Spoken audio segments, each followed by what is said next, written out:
Yeah, I got the juice. Whip game cool, make them look like cool. Hey, always play it cool, that's the biggest rule. Forget what they doing, keep on doing.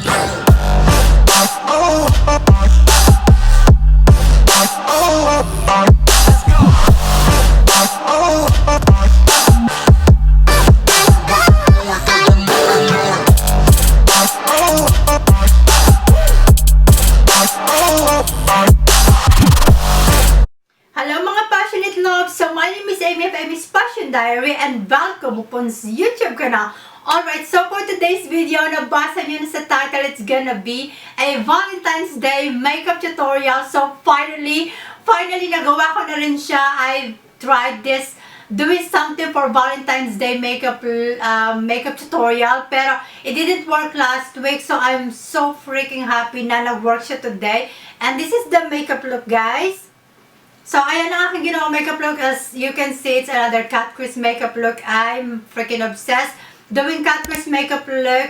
And pasensya na kayo guys if this is another cat quiz makeup look. I know that probably some of you are not into cat quiz makeup look. It's not the very easiest makeup look to do. But I know that if you're going to practice, guys, you will definitely going to succeed great in this type of makeup look. Practice lang guys, and practice. Another thing before we get started on our makeup tutorial, I'm not a professional makeup artist by any means, or I didn't study anything about makeup artistry or cosmetology. Hindi po. I'm just a person who loves makeup. I'm a self-taught makeup artist, which I don't really consider myself makeup artist. I just really have a huge heart and love for makeup, guys. So, ayun. So, kung naghanap kayo ng makeup look for Valentine's Day that you wanted to wear and you still cannot narrow down kung anong makeup look, here I am with a Valentine's Day makeup look for you guys kung gusto nyong gawin siya. And lahat ng makeup na ginamit ko are all from the drugstore. So, for all my ladies out there na hindi afford ang high-end makeup, your girl is here. Your girl is here to save your day kasi lahat sila drugstore, guys. So, ito yung makeup palette na ginamit ko, eyeshadow palette. This is the main star of this whole makeup look. So, if you have this one, it's gonna be great because you can easily follow the makeup tutorial step by step. And if you don't have it and it's available in your country, and may access kayo sa palette nito, please buy it because it's definitely worth it. So freaking affordable. It's less than 10 euro, I believe. And this is the Revolution Personal Love with Soap Dust Nails, which is now a different YouTube username, I believe. So yeah, I really like it. This is ito nga pala yung kanyang color story. Wait a sec. So there you go, guys. So ayan yung mga eyeshadow colors. Diba? So I really like all the colors in here. This is actually, I like this one more than the other palette, to be honest. I don't know, maybe because I use this one. But I really like the other one as well. Anong plano nyo sa Valentine's Day? Are you gonna celebrate with special someone or just going to celebrate with your girlfriends? You know, kasi single kayo, which is not a bad thing, guys, at all. So, ayun, I'm not probably gonna do anything. I would be working night shift on that day. It sucks, but that's alright because I didn't really had any plans for Valentine's Day. And ayun. So, kung meron kayong plans, enjoy of course your date. And kung naghanap kayo ng makeup tutorials, I said Valentine's Day, consider this makeup look kung gusto nyo, guys. You guys, so if you wanna learn how I created this makeup look and how I came up with this makeup look, please keep on watching.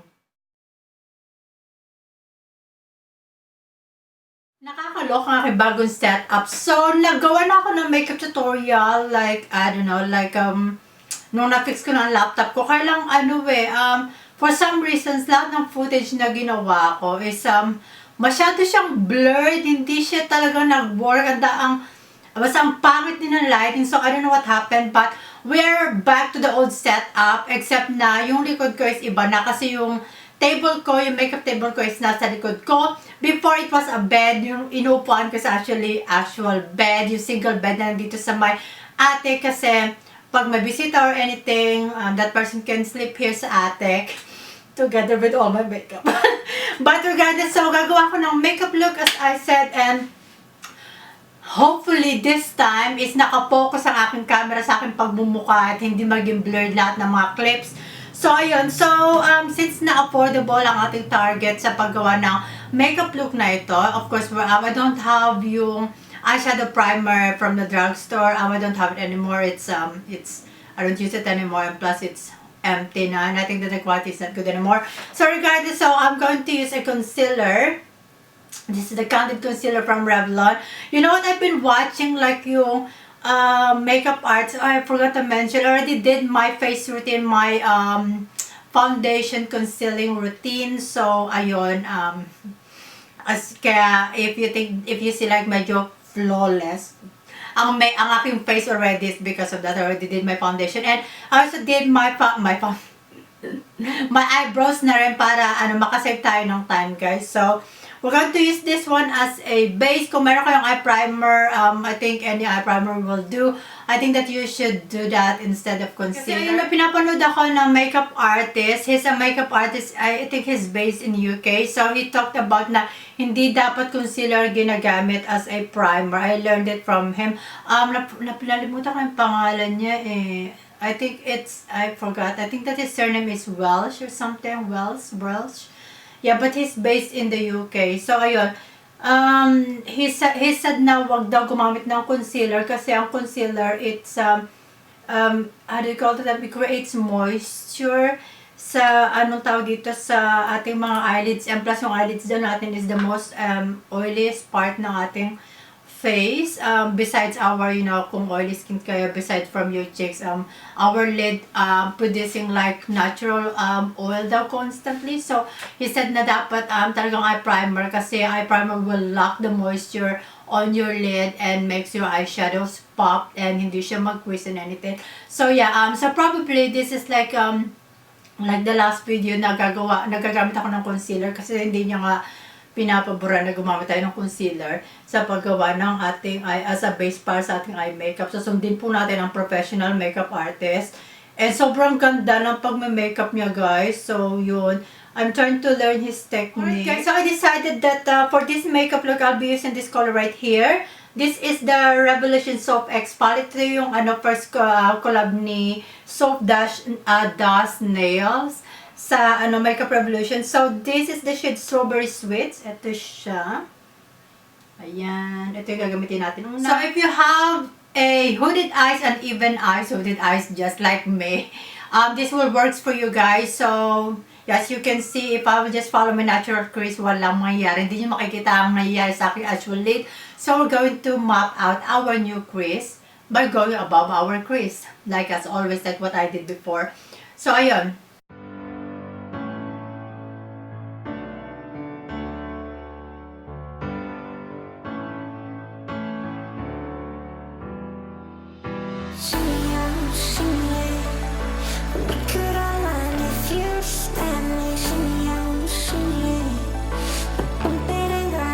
Before tayo mag-move on sa next shade, dapat i-blend muna natin yung harsh edges dito sa ginawa nating cut crease already. Well, not really cut crease, like creating a new crease. Para naman, pagka nag-apply tayo ng new shade, hindi siya magmumukhang patchy or weird looking.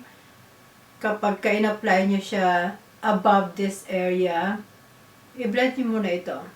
And trust me, it will helps a lot kapag nag-apply kayo ng any color na gusto nyo i-apply sa crease. Ayan. So, as you can see, yung difference nito sa isang eye. Alright guys, so ang next shade na gagamitin natin is called Pumpkin. It's this shade right here. Ayan, ang gagamitin natin na color. Para magandang transition siya kasi medyo may pagka pink tone pa rin siya. This one looks like sa pan, mukha siyang maroon na color, pero pagka in-apply mo siya, it's kind of like torn a bit, kind of pink red-ish na color. Hindi talaga siya red, but that's alright.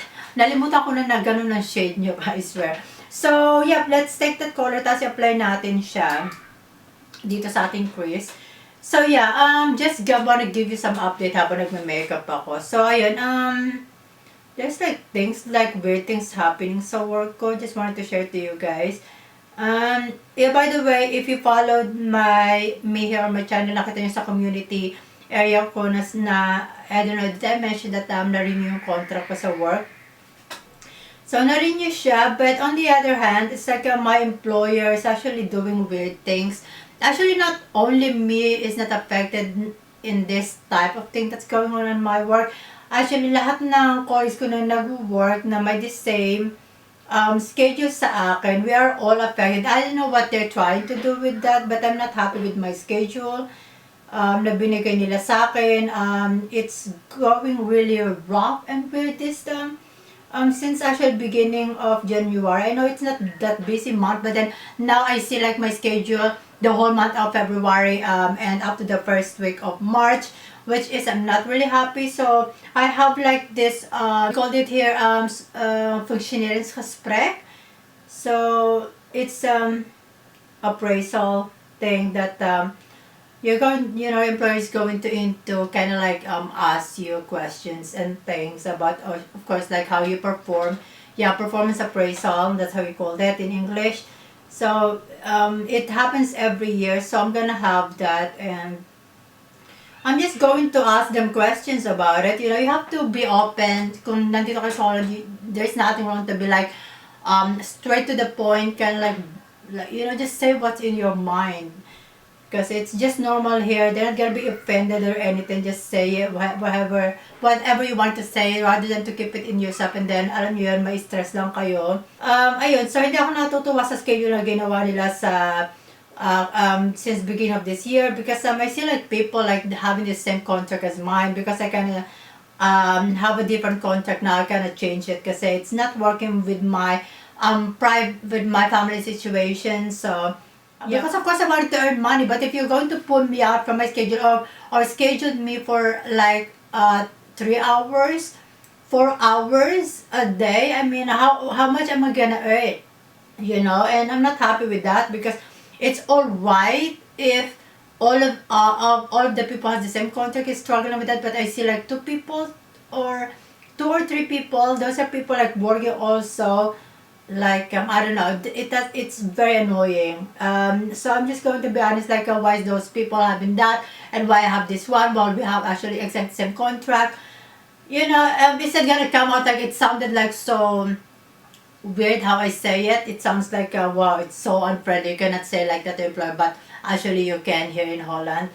Just say it, and I'm just not happy, and I'm just going to say that, or else if they're not going to like agree with the things that I'm going to say, or they think that it's yeah, I don't know, if they're not going to agree with that, I'm going to find something else. It's not the end of the world. I mean, it should be like you should be happy on your working environment, and of course with your employer and stuff. If not, you gotta find something else. So ayan, but I'm going to say everything. I'm already working things in my head what I want to say. So it looks good na sa aking paningin. So next shade na gagamitin natin is, ano ba pangalan nito? Kunin ko yung peaches. Okay. So the next shade that we're gonna use is this shade right here, guys. This one is called Peaches.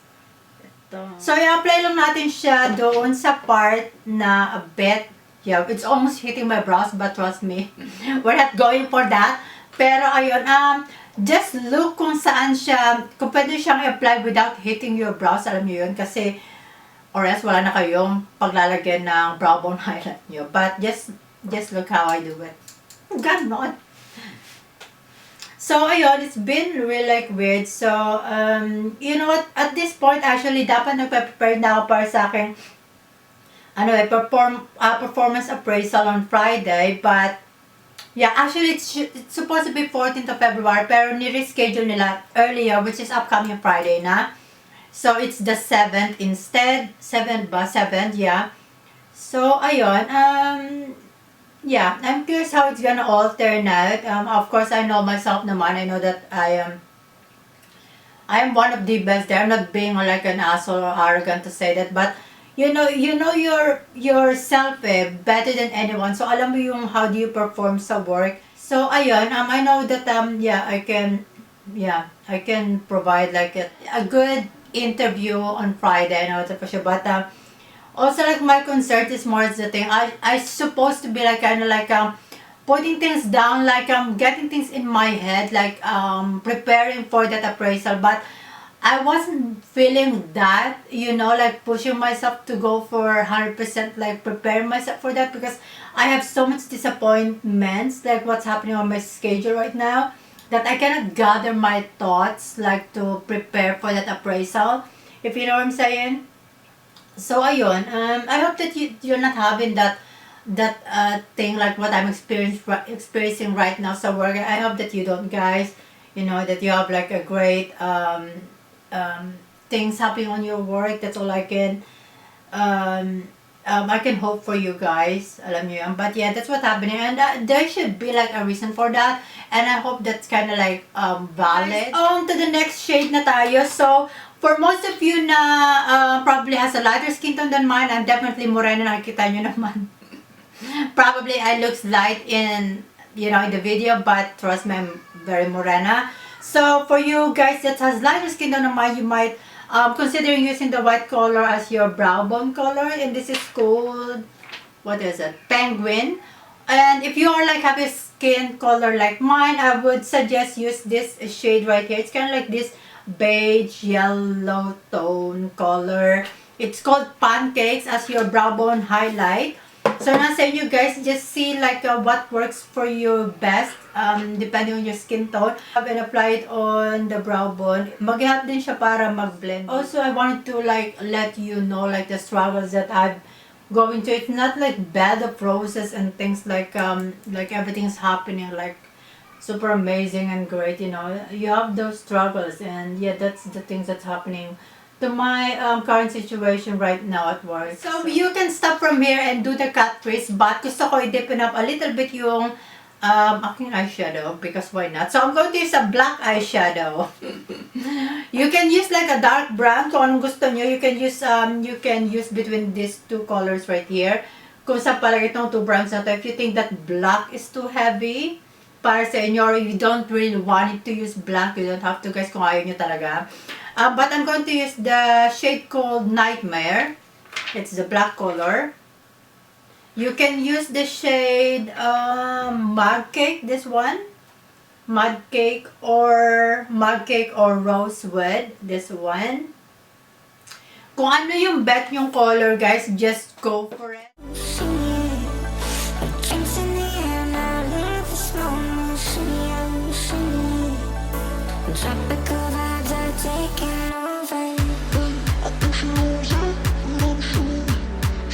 Na-map up niya yung black shade dun sa outer corner nyo. It's time to blend.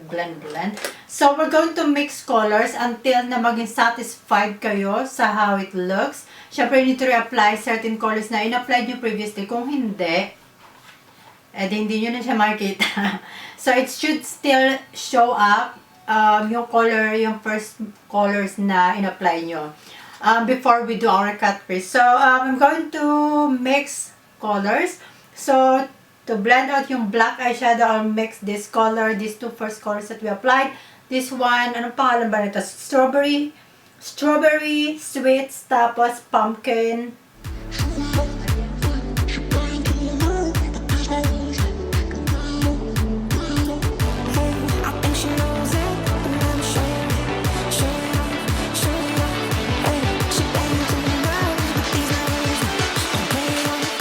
Ngayon, I'm going to cut the crease, and ayun, I'm gonna do it off the camera, and I'll be back to you guys para i-finish yung whole eye makeup, and including syempre yung face natin. Okay mga besh, so far naman, I did the cut crease, and I'm pretty happy about it. I think that they're not even naman. I think they're pretty even. So ayun, ang hirap talaga mag-cut crease guys kapag uneven ang mata nyo, kasi dito sobrang daling i-define ng cut crease dito. However, dito sa matang ito is medyo mahirap kasi iba yung fold ng lid ko dito. Parang swollen dito sa ano na to. So we're going to use the shade Pink Champagne. It's this one. Ayan guys. Pink Champagne. So ayan, apply nyo siya with a brush, and I think it looks good.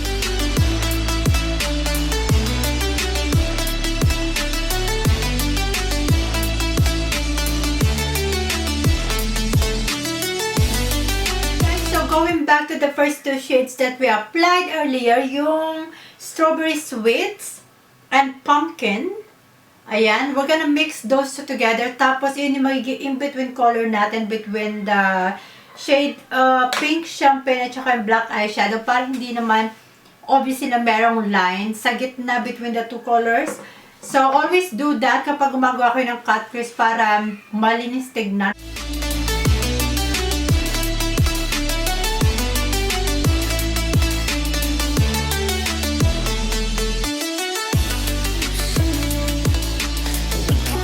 Decided na tapusin na natin muna ang ating mga mata before we proceed sa face. As you probably can tell, meron naman akong lenses, colored lenses. I always use the Del01 kasi sobrang comfy niya. Medyo pricey siya, pero kung afford nyo guys, go for it. And yeah, ayun, comfy siya sobra. So for the lower lash line, we're just going to repeat what's on our lid except yung shimmery color. And so I'm going to mix these two together. Strawberry Sweets and Pumpkin. Mix them both and then apply it on the outer part of your lower lash line.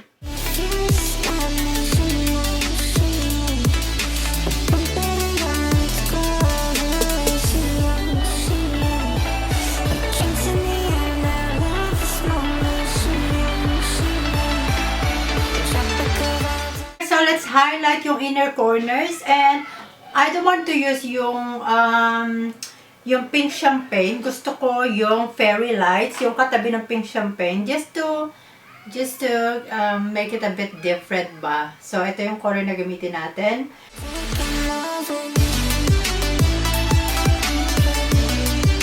So I'm going to line my waterline using a black pencil.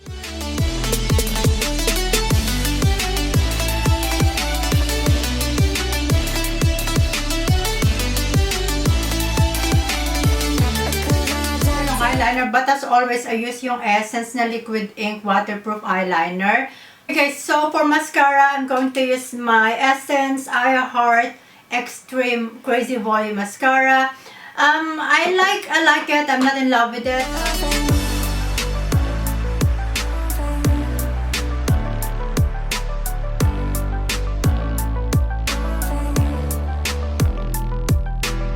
I'm going to bronze up my face. It's gonna act like a bronzing powder slash like a contour. It's not supposed to be like that. You have to use two different things. But for me, I think it's gonna work. I don't know because it's a new product to me. This is from MUA or Makeup Academy Bronzing Powder in the shade Solar 110. I like the shade. It's not reddish. It's just the right warmth on my face. So mag-highlight tayo, and I'll be using this one from Makeup Obsession. I really like this one.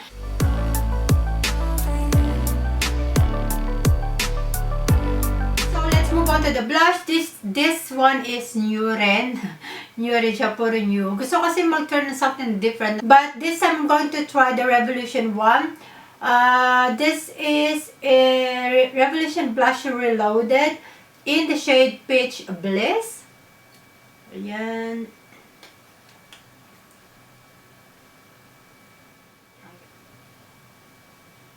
Maganda siyang in fairness na contrast sa aking eye makeup kasi it's this very peachy set of color. Siset ko yung face ko, tapos we were gonna move on to the lips, and I'm going to fix my hair. Siyempre, kasi mukhang tanga lang ang gulo-gulo. So, I'm going to use the NYX Dewy Finish na setting spray. Hindi lang nga sobrang fine ng mist niya. Yun lang guys that you have to consider. Kasi nga, sobrang affordable niya guys. Mag-expect pa ba kayo na parang mist talaga yung effect ng nung pang spray niya? Siyempre hindi, no? Okay guys, so let's move on to the lips. I decided to do the lips first. And tsaka ko pipix ang hair ko. And change outfit, siyempre. So for the lips, I will be using a lip liner. This one. This is from... how do you call this one? Primark. And this is in the shade Rumor. I think it gonna goes well with the eye makeup.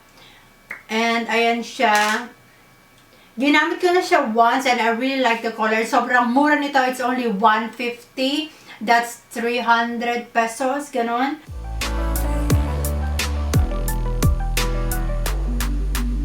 But guys, ang ganda ng shade niya. Sobra. It's this very, I don't know, peachy, warm tone peach siya. Actually, cool tone. But I really like this color. Sobrang ganda. I'm going to use a clear lip gloss on top kasi mas maganda siya lalo kapag may clear lip gloss. But I don't hate this lip color on its own. I really like it. Pero gusto ko yung medyo, ewan ko, gusto ko may gloss. I'm into gloss stuff lately.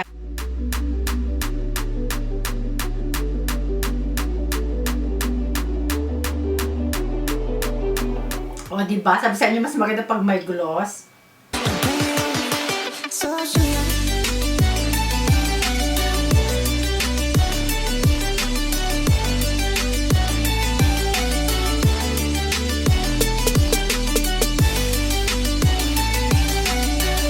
Hello there you guys! So, ito na ang finished makeup look natin.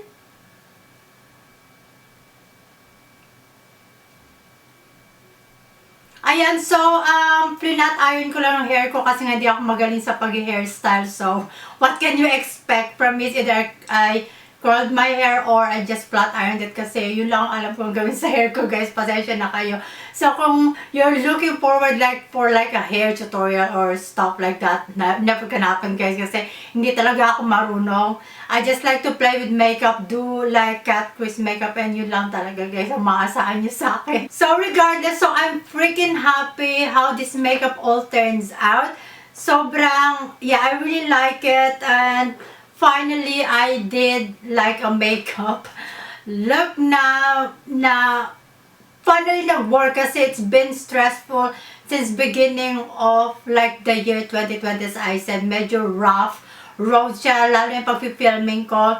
So, it's really sad. As I said, diba may 1 week off ako, tapos wala nangyari nga. So, finally, I came up with a makeup look and for Valentine's Day. So, ayun. So, if you wanted to do this makeup look, make sure, guys, na you have enough time to do this makeup look kasi nga cut crease siya. Yeah, I hope that you're gonna have like a fun Valentine's Day celebration. And don't forget to check out available to sa Pinas, which I really hope na available siya sa Pinas para mabili nyo rin siya and matry nyo siya. And if you're going to recreate this makeup look, it's a lot easier kung meron kayong palette to. And if not, I know that you will find like exactly same color story like what I've shown you sa ibang palette, sa ibang brand. So, ayun lang, guys. So, sana na-enjoy nyo siya, and please give this video a like kung nagustuhan nyo ang makeup tutorial na ito. And if you have any request, leave it down below. I would really appreciate if you have like makeup requests or just anything else that na kaya ng power kong gawin.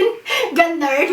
Maraming salamat sa continuous support, and I will definitely going to list everything that I used on this makeup look in the description box kasi baka may nalimutan ako na product na hindi i-mention sa video. So, I will leave everything in the description box. Definitely check the description box kung gagawin nyo tong makeup look na to. And, ayun, have a happy Valentine's Day to everyone. If you're going to celebrate Valentine's Day, subscribe, hit the notification bell next to the subscribe button so you get notified every time that I upload here on my channel. So, that's it. And I want to wish you all a lovely day, lovely evening, whichever part of the world you are. And as always, be confident and stay grounded. Bye, everyone. All the choices you made, did you make them again, again? All the lies that you told, did you believe in them? All the choices you made, did you make them again?